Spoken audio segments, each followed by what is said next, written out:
अस्सलामुअलैकुम नाज़रीन, आप देख रहे हैं हमारे YouTube चैनल और मैं हूँ सुबारिया रहमान। नफरत अंगेज तकारीर कैसे भारत में हिंदू मुस्लिम फसादात की वजह बनी। 10 अप्रैल के हिंदुओं के मजहबी त्योहार रामनवमी से पहले होने वाले कई वाकयात से ऐसा लगता है कि इस त्योहार पर नफरत अंगेज तकारीर की भरमार रही, जिससे मुतअद्दिद रियासतों में तशद्दुद के वाकयात भी सामने आए।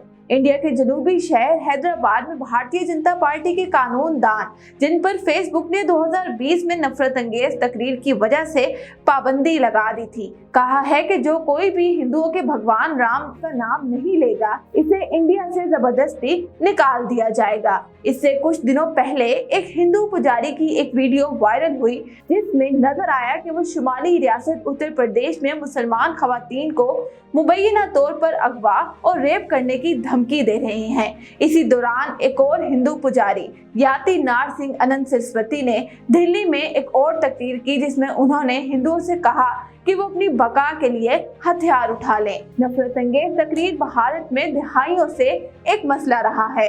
सन 1990 में बीजेपी रहनुमा LK अडवाणी ने अयोध्या के शुमाली कस्बे में एक मंदिर की तामीर के लिए एक तहरीक की क़ियादत की, जिसके नतीजे में मुश्तिल हिंदू हजूम ने सदियों पुरानी बाबरी मस्जिद को मुस्मार कर दिया और फिरका वाराना फसादात शुरू हुए। लेकिन हालिया बरसों में इस मसले में तेजी आई है और इंडिया के लोगों पर नफरत अंगेज तकरीर और एक दूसरे से अलहदा करने वाले मवाद की बाकायदगी के साथ भरमार हुई है। न्यूज चैनल NDTV ने, जिसने 2009 में वुज़रा और कानून साजों समेत बड़े सियासतदानों के जारहाना बयानात को, जिन्हें VIP हेट स्पीच कहा गया, ट्रैक करना शुरू किया था। जनवरी में रिपोर्ट किया कि 2014 में वजीर आजम नरेंद्र मोदी की हिंदू कौम परस्त हुकूमत के इक़्तिदार में आने के बाद से ऐसे तबसरे कई गुना बढ़ गए हैं। BJP के कई रहनुमाओं पर, जिनमें एक वफाकी वजीर भी शामिल है, नफरत अंगेज तकरीर करके सजा से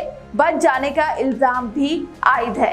नफरत अंगेज तकरीर का मामला अक्सर इंडिया की अदालतों के सामने आता रहा है, लेकिन अदलिया ज्यादातर आज़ादी इजहार पर पाबंदियां आयद करने से बाज रही है।